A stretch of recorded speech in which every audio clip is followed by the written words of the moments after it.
Okay, so from today, I am going to start this new segment, 2 Minute Tuesdays. In this, basically, what I'm going to do is I will review one book every Tuesday. I'll try to keep it extremely short, 2 minutes. It's a book called Grit. It's written by Angela Duckworth. It's a very amazing book. I would recommend it to all people who really want to be more grittier in life. So what does grit mean? So as per the dictionary, grit means courage and resolve, or strength of character. You would think of terms like achievement, skill, talent. So she has really summed it up very nicely for us. Talent times effort equals skill.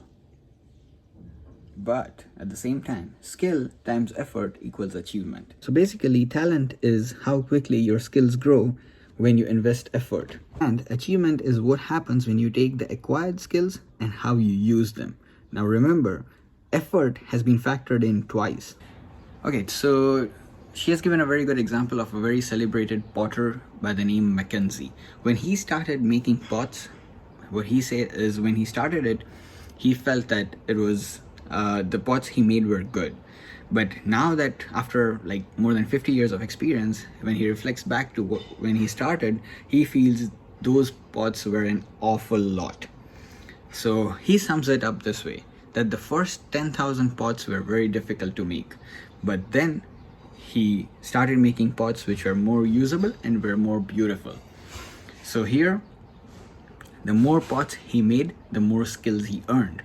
And then, not only that, the more skillful he became, the more usable pots he could put out in the market. The next thing is, how gritty are you? I would advise you to go to her or read her book or go to her website, whereby you can scale. She has a grit scale which she has made. So just scale yourself on how gritty you are. It clearly states that grit can be grown. So how do you grow grit? So there are 4 psychological assets that grittier people have in common. They are: number 1, interest; number 2, practice; number 3, purpose; and number 4, hope. Let's dwell on each of them and then I'll call it a day. When it comes to interest, she mentions that in all the graduation speeches, most of the people would say follow your passion. But she has a slightly different thought to it. She says foster your passion. In this, she gives an example of Jeff Bezos, who doesn't know him. So when he was a kid, he used to experiment and try to do different things, and his mother always allowed him to go ahead and do the experiments. That's how he learned. And then when he grew up, he left a very high paying job and then ended up establishing a very large online bookstore, to which he gave the name Amazon, which is the world's longest river. He also has a domain called www.relentless.com. Relentless, grit, resilience, courage. Go to relentless.com and see where it takes you. That leads us to the second point, practice. So gritty people do more deliberate practice and experience more flow. Deliberate practice is a behavior, that is what experts do, and flow is an experience, that is what experts feel. So deliberate practice is for preparation and flow is for performance.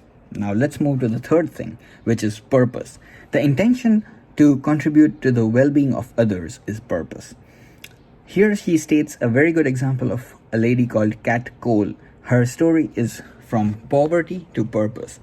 At the age of 15, she was working in a mall, after which she used to go home, make muffins, not only for herself, but for the neighbors. She was not from a very well-off family. At the age of 18, she became a Hooters girl. She was a waitress. At 19, she was sent to Australia to open the first store outside the US. By the age of 26, she expanded in 400 sites and 28 countries. At 32, she was approached by Cinnabon and was made their president. Within 4 years, she took their revenue to 1 billion, yes, with a B, billion US dollars. Leads me to the last or the fourth thing called hope. There's this very interesting experiment the scientists did. It's called the shuttle box experience. They caged like a lot of dogs, and half of them were given shock, after which they attempted, and they were released. So, and then the remaining half were given a shock, but they were not released. And then overnight they were put in a room, the same room. The next day, what happened was they were put in a similar situation, all of them. Now, the dogs which were shocked and were not released were not even attempting to come out of the place. But the dogs which were released a day ago, after given the shock, when they were shocked the next day, they were attempting to jump, and then they could even come out of it because the obstacle wasn't that high. So what it led to conclude was that when there is hope, people even make efforts. But if there is no hope, they don't even try to make any efforts. With that, I conclude my today's 2-minute Tuesdays. Hope you like it. Next week, we will review another book. Thank you.